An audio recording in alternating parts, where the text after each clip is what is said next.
To discuss lifestyle medicine for the brain, please welcome to the stage Deepak Chopra and Seth Rogen in conversation with MSNBC anchor and host Alex Witt. You're next.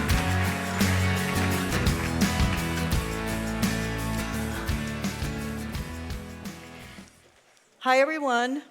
I'm so glad to see so many young people here because we're going to talk about what it's like to get old. This is a lot of fun for me. I was actually here a year ago with Deepak and Goldie Hawn in this exact room doing our thing, talking about somewhat related things, given it's Deepak. And so clearly, Deepak is very good paired with comedians, and we're hoping to continue with that here. He's a good straight man. I'm not so sure. There you go. See? So the word lifespan, we are all very familiar with that, right? It's a word that we use, we're comfortable with it, we know what it means, you can quantify it, you can qualify it, you've got it. Something that is emerging in our discussion about aging and how to do so healthily, well, happily, sanely, given everything out there these days, is talking about health span. And that's what we want to focus on here, is how to go about the aging process, which we're all going to do. And when I approach this, I think about something that my late father-in-law told me. Very simple words, but very wise in meaning. He said, "Inch by inch, life's a cinch. Yard by yard, life is hard." And if you think about it that way, it's very simple, but it's kind of true. So I'm going to start with you, Deepak, and just ask you quickly before we get to a couple of issues that I know you really want to delve into. When it comes to the daily process of approaching how you're going to get through your day, be it meditation, be it like saying this is going to be my fortitude for the day, your focus, how important is it to do that every single day for at least a small period of time to keep your mind clear and healthy? As a regular practice, I meditate every morning for more than an hour, sometimes 2 hours. But the most important thing is setting intention for the day. So in my personal life, I set 4 intentions every day. Joyful, energetic body, loving, compassionate heart, quiet, reflective mind, not necessarily funny mind, just a quiet, reflective mind, creative. And finally... That was a little passive-aggressive, Deepak. No. Is that one of your intentions? Actually, the intention was aggression, not passive. Okay, good. Nailed it. And the 4th intention is lightness of being. So if you remember that, joyful, energetic body, loving, compassionate heart, quiet mind, and lightness of being, then your day organizes itself around those 4 intentions. Okay, practical advice there. Let me tell you guys about Hilarity for Charity. Raise your hand if you've heard about that. Do you know what that's about? Okay, it is awesome.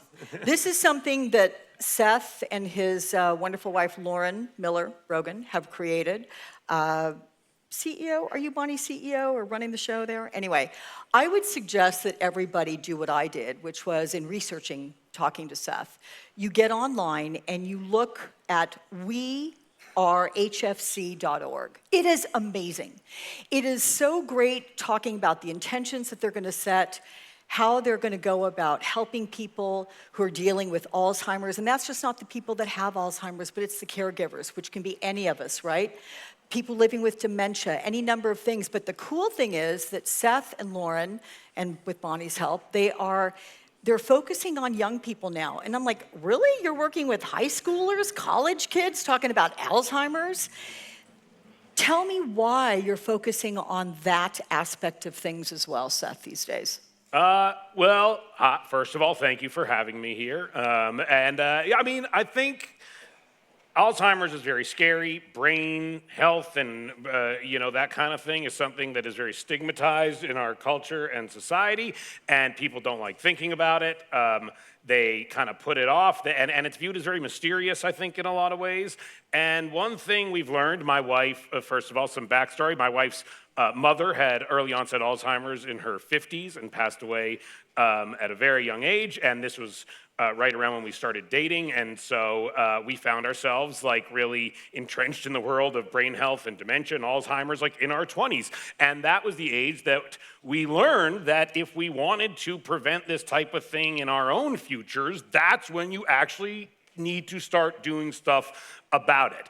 And it's something that I think, as I spoke to more young people about brain health, it really, their eyes lit up because not only did they not conceptually understand that you could physically do things to take care of your brain, they didn't know what those things were. And I think the average young person knows if you want healthy lungs, you don't smoke cigarettes. And if you want healthy body, you exercise. And a healthy heart, you don't eat French fries all day. But if you ask the average person, like, what can you do to keep your brain healthy? Maybe they're like crossword puzzles. And that's not even true.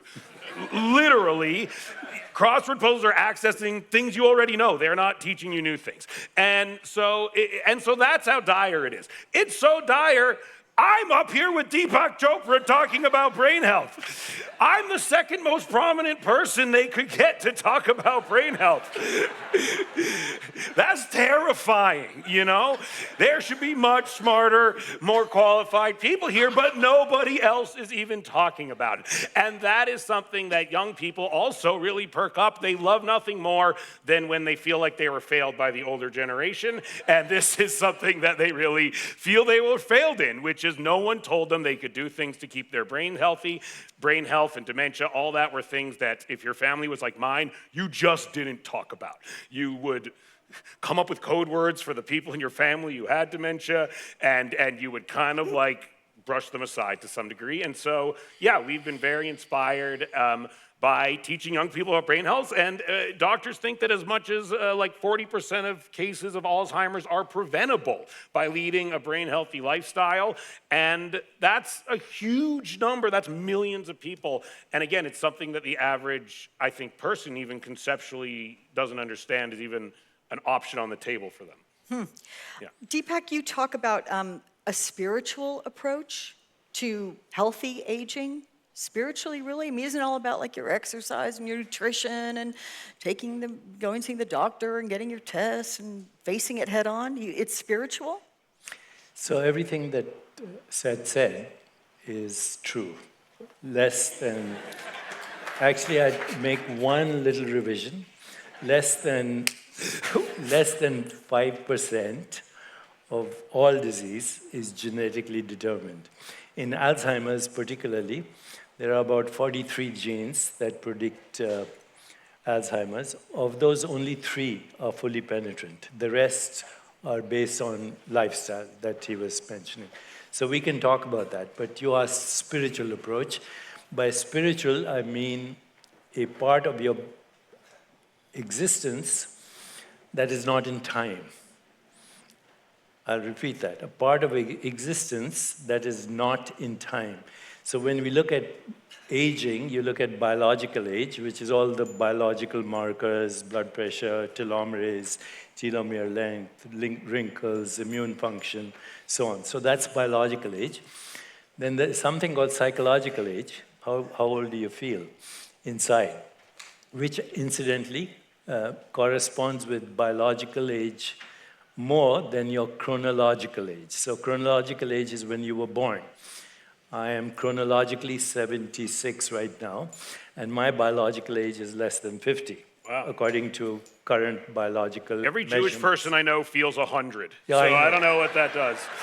Well, yeah, because their mothers wait till they go to medical school before they're adult. Yeah.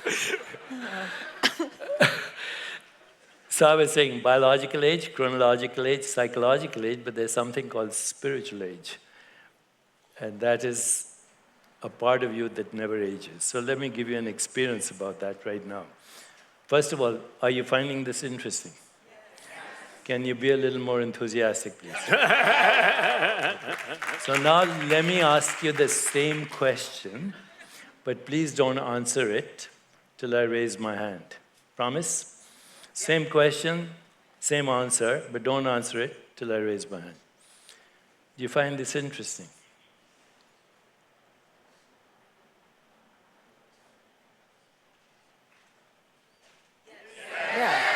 Okay, so the question is a thought, it's your mind. The answer is also a thought, it's your mind.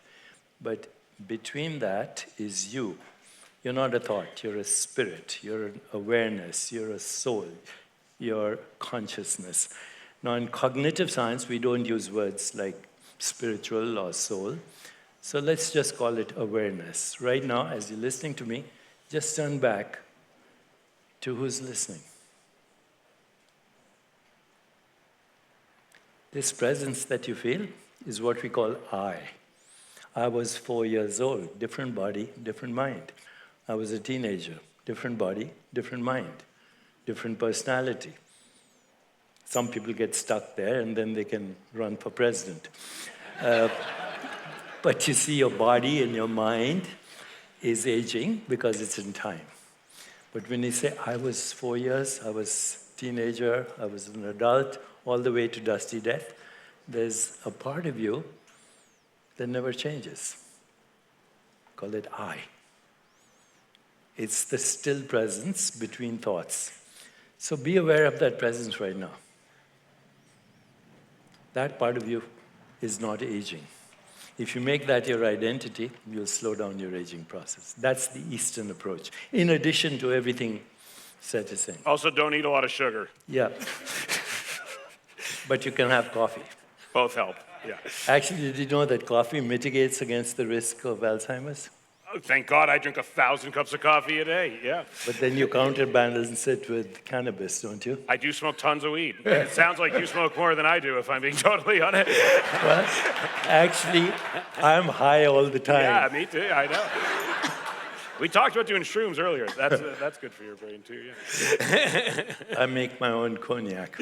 There you go. What, Seth, do you think are the risks of not focusing on mindfulness and taking that time for yourself, or, thinking long term? And what if you don't do that in your mind? What happens? I mean, have you ever experienced that? Have you seen that happen in people that you know, and you say, hey, do this, smoke weed or whatever it's going to be? But what are the risks of not doing it? You're asking me, or is that a Deepak? No, for you, it's a Deepak thing too. But Yeah. I mean, because you're not Deepak and Yeah. you're happy. I mean, you're number 2 here. Remember, you're not Oh, yes, number 1. for sure. So, but it's Love that nickname. yeah, you're not Deepak. You're number 2. But really, Deepak is so deeply ingrained in all of this. Yeah, I think our approach is far more, I don't want to say, it doesn't require a lifetime of training in the meditative practices that I myself have not done, and I wish I had the time to meditate 2 hours every single morning. I simply don't, I think a lot of us have jobs that require a lot of engagement, and we do not have the lifestyle that allows this level of relaxation at all times, which is admirable, but not something I don't think I felt. I haven't been this calm ever once in my life, And so I think for me, it's a lot harder to project a mindset that will get me to a place that is healthy for my brain. I must actually know things I can do. And so things like sleep. I had terrible sleep. I didn't sleep well. Sleep is one of the most the most important things you can do for your brain's health, period. And if you don't get a lot of sleep, your brain will be less healthy than if you do get a lot of sleep. And that, to me, was a practical thing that I could just apply to my life, and it wasn't something that took a long amount of time to practice. And I think that is the thing with meditation, which I try to do, is it's practice. And you have to get good at it, and you have to keep doing it, and it is a constant act of practice. Whereas the things that we focus on, I would say, are more applications. They are just things. Don't eat sugar. That's a thing. Try to sleep as well, and for as long as you can, without the use of sleep aids like Ambien and shit like that. That's a thing. Mindfulness is very important because stress is very bad for you, and practicing meditation and things like that are incredibly important. But that is one of many things that I think that I personally focus on. And exercise is hugely important. Physical exercise is also one of the most important things you can do for your brain. And those are the things that we really try to focus on, and we try to instill in young people, because I think young people especially want things they can just do. People want a little checklist of things that are easy to process and easy to work into their very busy, hectic lives, And so if you tell people those things, they think, okay, I can schedule more time to exercise. I can monitor my sleep and learn to get better sleep. I can look at how much sugar I'm eating and try to eat less sugar. And I can try to be more mindful as much as humanly possible. And honestly, if you're doing all those other things, odds are you're in a mental state to be more mindful because you're of a better mind state in general. So what happens if you don't do those things? To answer your question, you're just doing things that will make your brain less healthy and make you less sharp and make you less happy on a day-to-day basis, because if your brain is not healthy, you will be less happy. And so things like that are important. Also, I do smoke a lot of weed every day, all day, and for me, that helps with my stress and my mindfulness. And there has been no signs that smoking weed is necessarily bad for your brain on a medical level. No neurologist has told me and my wife to stop smoking weed in the pursuit of our brain health. It's always been something that if we felt it was lowering our stress and making our day-to-day living more manageable, that doctors were always, don't want to say supportive of, but they were very clear they weren't telling us to stop or slow down. And so those are the types of things that, we really try to instill and focus on, and that I personally try to do in my day-to-day life to keep my brain healthy. And again, I bet a lot of you are sitting there thinking, why am I hearing this from Seth Rogen for the first time? And the answer is not a lot of people talk about this stuff. Not a lot of doctors know you can do things to keep your brain healthy. In other fields, it's really interesting. That's not a thing. That's how unknown it is that doctors are not taught that brain health is a thing that can be managed medically, Yeah, it's really interesting. Yeah.